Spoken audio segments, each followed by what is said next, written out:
มื้อนี้กะตัดภาพมาอยู่ทางครอบครัวพี่น้องเอ้ยน้องไก่ทองคือเก่าพี่น้องเอ้ยปอกินอีหยังมุมเมานะฮะกินหยังลูกนะฮะเจ้ากินหยังอ่ะนะกินหนังมันหนังน่ะโอ้สบายดีลูกสบายดี งงเป็นได้ไก่ทองสบายดีโอ้มื้อนี้อากาศร้อนขึ้นเนาะบ่หนาวปานใดแม่นบ่นุ่งเสื้อโซแอลได้ โอ้โธ่เอาคนน้อยพี่น้องเห็นยังน่ะสบายดีเด้อโอ้พอหัดเอาเลยเนาะแต่ละก็มีครอบมีครัวเป็นของตัวเองหัดเอาลูกพี่น้องเว้นหนาวบ่ฮะก็เห็นทางอันแม่น้องไก่ทองเพิ่นมาตามเนาะบ่ฮู้ว่ามีเรื่องอีหยังแหน่เอ้าสบายดีเห็นไปตามฮอดพุ่นเนาะสบายดีเป็นจังไดอยาก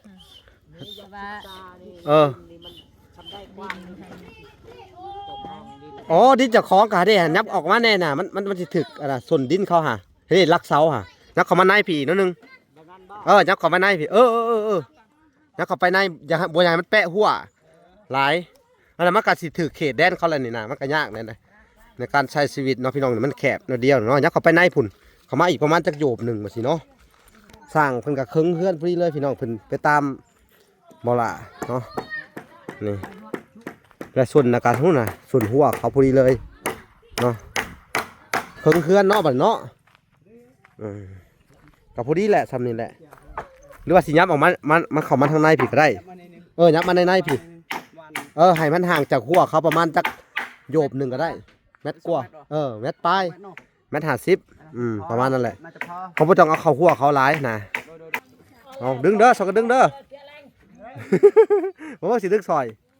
ดึงทางนี้แหละตูดมาตูดมามาอีกนิดนึงพอแล้ววันนี้บุรีงามกำลังดีเลย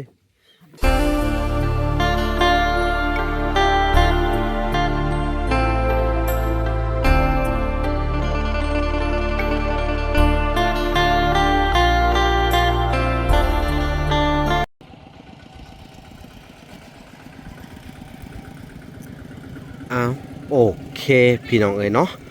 กราบสบายดีพ่อแม่พี่น้องเนาะเบิร์ดสู่คู่สู่คนพี่น้องเอ๋ยเบิร์ดสู่มุงสู่บอลเนาะกันยินดีเข้าสู่ช่อง YouTube บ่าวหลาดสายบุญคุณธรรมคือเก่าพี่น้องเอ๋ยเส้นเก่าเส้นเคยพี่น้องเอ๋ยเนาะทักทายสบายดี FC ทางฝั่งไทยและ FC ทางฝั่งลาวและ FC ทางต่างประเทศนำเด้อพี่น้องเอ๋ยสบายดีพ่อแม่เนาะเอ้ยอ้ายเนาะอยู่ทางอันเมืองนอกเมืองหน้าพี่น้องเอ๋ยเนาะที่เพิ่นรับชมบ่ล่ะอยู่เนาะมื้อนี้กะตัดภาพมาอยู่ทางครอบครัวพี่น้องเอ้ยน้องไก่ทองคือเก่าพี่น้องเอ้ยปอกินอีหยังมุมเมานะฮะกินหยังลูกนะฮะเจ้ากินหยังอ่ะนะกินหนังมันหนังน่ะโอ้สบายดีลูกสบายดี งงเป็นได้ไก่ทองสบายดีโอ้มื้อนี้อากาศร้อนขึ้นเนาะบ่หนาวปานใดแม่นบ่นุ่งเสื้อโซแอลได้ เนาะพี่น้องเอ้ยโดยเลยนะอันนี้ก็กินหุ่นบ่เป็นตาแซ่บอะไรเนาะหน้าแตกเลยเนาะหนาวกินนี่ที่ผ่านมาเนาะอากาศอุ่นขึ้นเนาะมื้อนี้เนาะใส่เสื้อเซ็กซี่ได้เลย แต่เก่าใส่แต่อันน่ะเครื่องกันหนาวเนาะมื้อนี้ใครแน่ฮ้อนพุ่นน่ะฮ้อนขึ้นเนาะเอาพี่น้องเอ้ยก็มาติดตามเบิ่งพอท่านน่ะก็เอาลูกน้อยอยู่พุ่นน่ะโธ่เอาคนน้อยพี่น้องเห็นยังน่ะสบายดีเด้อโอ้พอหัดเอาเลยเนาะแต่ละก็มีครอบมีครัวเป็นของตัวเองหัดเอาลูกพี่น้องเว้นหนาวบ่ฮะเนาะพี่น้องครูไปใช้น้องนางนะเห็นยังนะฮะเห็นยังนะสบายดีเอาหลานบ่หัดเอาลูกบ่หัดเอาลูกเอาหลานพี่น้องเลยเนาะเอาพี่น้องเลยก็เห็นทางอัน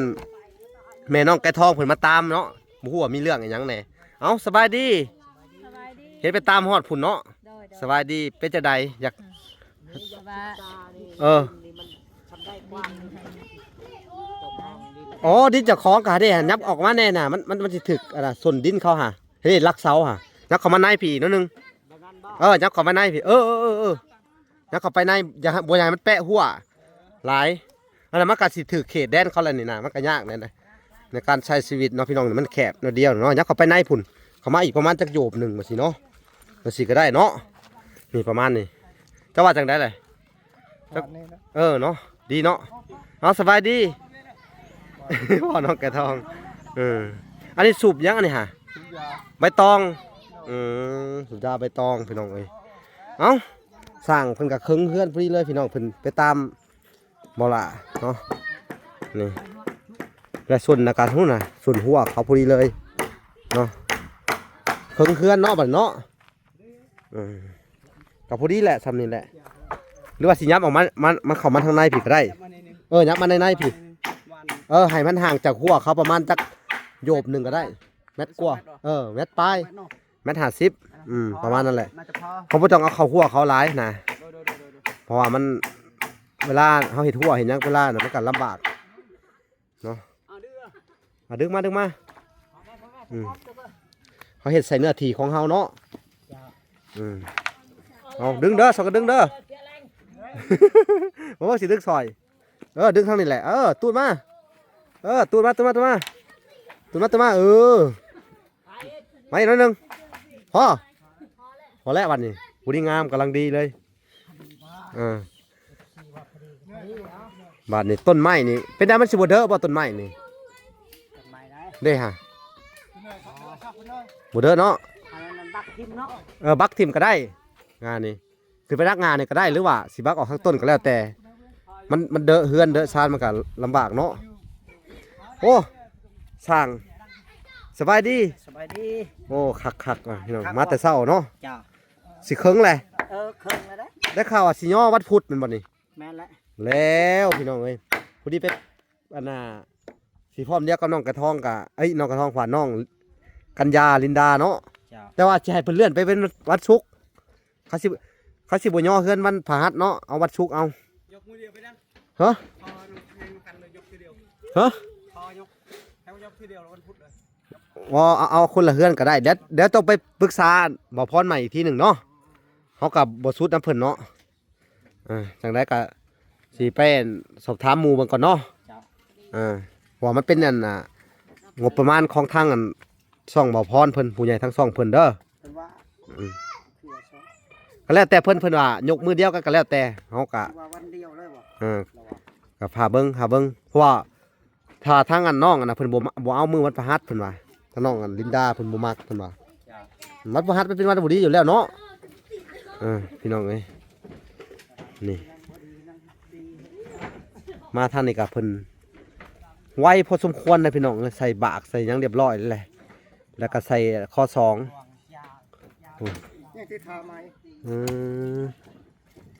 เห็นยังบัดนี่สิขุดแป้งบ่อนใส่เสาบ่โอ้ขุดโลดแม่นแหละมันความเจ้าแหละนี่ตีนเสามันสิตกอยู่มุมนี้แหละถ้าจะให้ดีเทพื้นเลยก็ดีไงเทตีนเสาไว้เนาะอันนี้เฮาก็เฮ็ดตามภาษาบ้านเฮาแต่ว่าบ่ให้เสาตีนเสาเคลื่อนไปใช่ฮะบ่ให้มันเอียงโอ้มีปวกเนาะนี่เนาะนี่ต้นนี้แหละที่มันเฮ็ดให้เป็นเห็ดปวกขึ้นยังเนาะตัวนี้แหละเจ้าปวกนี่แหละเนาะนี่พี่น้องโอ้เนาะซอยเขาเฮ็ดแต่เช้าพุ่นบ่พอน้องแก่ทองดีเขาให้ผ่าอย่างแรกเขาทักษะนี่ก็พาจากแล้วเนาะเขาคิดเหตุการณ์ต่ออีกแล้วพระเจ้าให้แล้วภายในอันน่ะ3-4 มื้อข้างหน้านี่ได้เนาะโดยนี่พี่น้องเอ้ย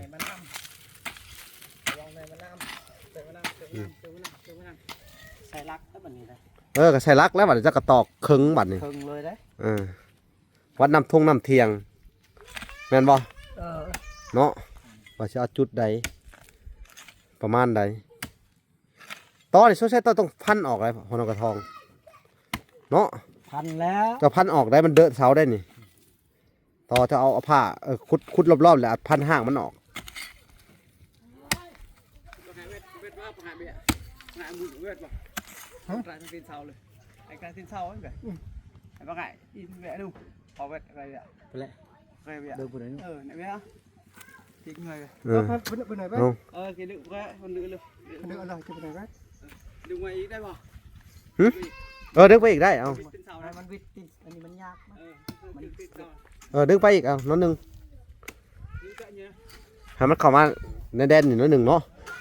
บ่ให้มันถึงกันนี่ได้นี่น้ำบาดาลพอบักเถื่อเขาว่าพอดีได้นี่บักเถื่อ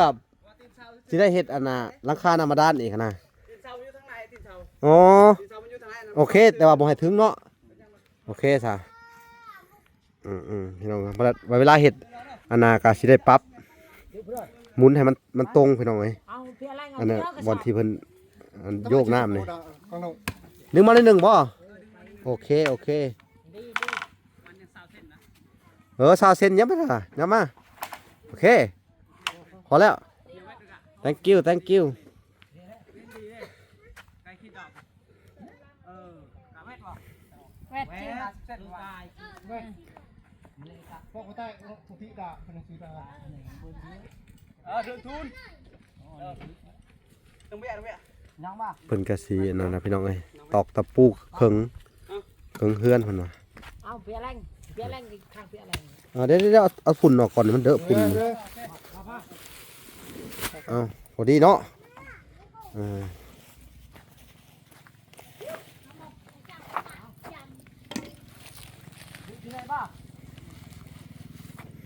สีตาออกเป็นกระตาไม่ได้นี่เป็นไงครับนี่ตับ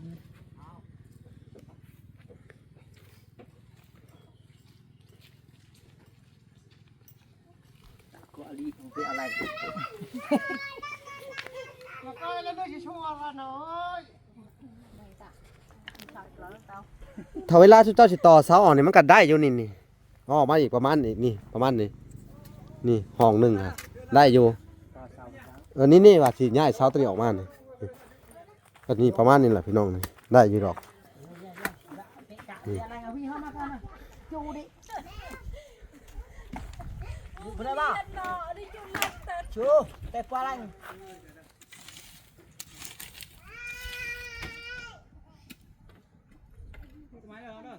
น่าเฮยทงตะปูให้แก ก็ยังอีกประมาณ3 มื้อ 4 มื้อเนาะ โดย สิได้ย่อในการย่อนี่เฮาต้องหาคนเนาะ โดย หาคนเก่าจักคนจะคือว่าเฮาว่า10 กว่าคนน่ะมันหรือ20คนนี่ก็ได้เนาะ โดย ก็ไปก็ไปหาเหือหาแห้งชาวบ้านเลยเนาะ โดยในมื้อวันวันพุธเพิ่นว่าเนาะเพิ่นบ่วันพุธ ว่าวันศุกร์ วันศุกร์นะ โดย วันพุธถ้าว่าเจ้าบ่ย่อวันพุธกับเอาเป็นวันศุกร์ก็ได้แต่ให้ทางน้องกันลินดาเป็นวันพุธเนาะแต่นี้ก็ว่าบ่ฮอดว่าสิย่อเจ้าวันพุธเนาะวันพุธมันก็โอเคเนาะคนนี่ก็สิประมาณวัน20คนเนาะ โดย 20มันก็เป็นเสาเก่านั่นแหละมันเบาเนาะ โดย พี่รักป่ะ สู้ๆก็สิได้เฮือนเป็นของตัวเองละบาดนี่แต่ก่อนแต่หลังนี่ปัดโทนอนจักพ้นผ้าใส่แม่นบ่ โดย อันเฮือนน้อยเฮือนเก่าเจ้าใดตกเปียกบ่ เปีย ซับภาคใส่เฮือนเนาะ โดย อันน่ะผู้ใหญ่เพิ่นก็ว่าโอ้เพิ่นถามว่าเจ้าเนี่ยนี่มีความสุขขึ้นแม่นบ่ โดย มีความสุขอีหลีบ่ โดย มีนี่เนาะ โดย ตะกี้เศร้าบ่ กี่หันเช้า ทุกข์ยากปากหมองนั่นแหละเนาะ โดย ทุกข์ยากจนปากหมองพุ่นน่ะ โดย เนาะแล้วนี่ก็ชีวิตล่าเริงขึ้นเนาะ โดย มีความสุขพี่น้องเอ้ยทางวลาก็ดีมกดีใจนำเด้อ โดย ขอบบุญขอบคุณพี่น้องเอ้ยผู้ใหญ่ที่เมตตาสงสารครอบครัวทางพ่อแม่น้องไก่ทองพี่น้องเอ้ยเนาะเฮ็ดให้เพิ่นมีความสุขแล้วก็ทางเฮาก็มีความสุขนำเด้อ ดีใจนำเด้อ โดย แสดงความดีใจนำสิได้เฮือนได้กระต๊อบต้นนี้ก็บอกจังพี่น้องเอ้ยแถมยังได้เฮือนอีกนี่เนาะอ๋อเป็นบุญวาสนาของทุกเจ้าอีหลีเนาะ โดย ตะกี้คิดว่าสิไปอยู่ใช้ตะกี้เฮาบ่มีดินมีดอนเฮาอยู่ในดินเขานี่ ตะกี้เขาคิดว่าบ่อยากมีแบบนี้ ฮะ ว่าสิทุกข์มื้อหน้า อ๋อคิดว่าโอ้ยจะต้องคิดว่าแต่เจ้าบ่น่ะบ่อยากมีจะต้องคิดว่าบ่คิดบ่พันว่าสิได้แบบซี่ทำไมอ่ะ โดย ตะกี้คิดว่าบ่อยากมีว้าวผิดแล้วนี่ ว่ายังได้ คิดว่าแล้วต้องคิดว่า นี่ โอ้ยตะกี้เฮาบ่ได้คิดบ่พันว่าสิได้แบบนี้ โดย เจ้าหัดคิดว่าบ่อยากมีมันแม่นหมดเลย โดย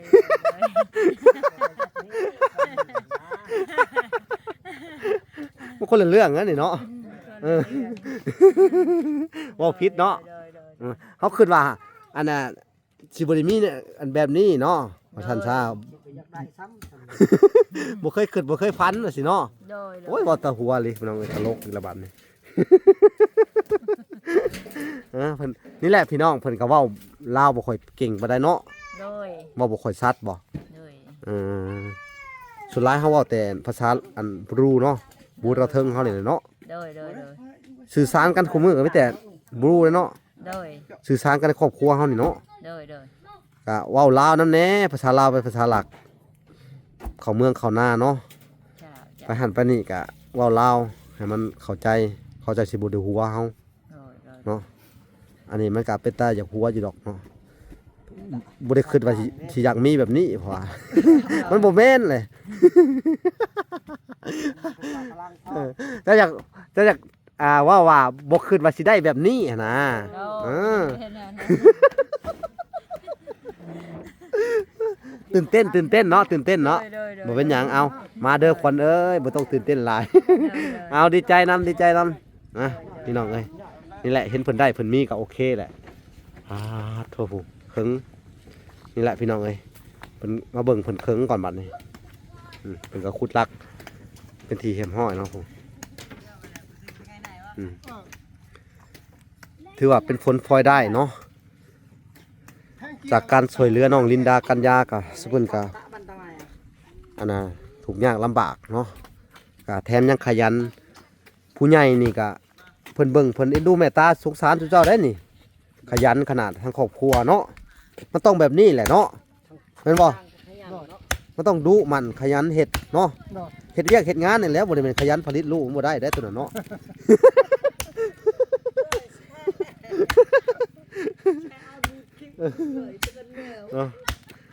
ขยันเห็ดอันนี้แหละเห็ดเวียกเห็ดงานเท่านี้เลย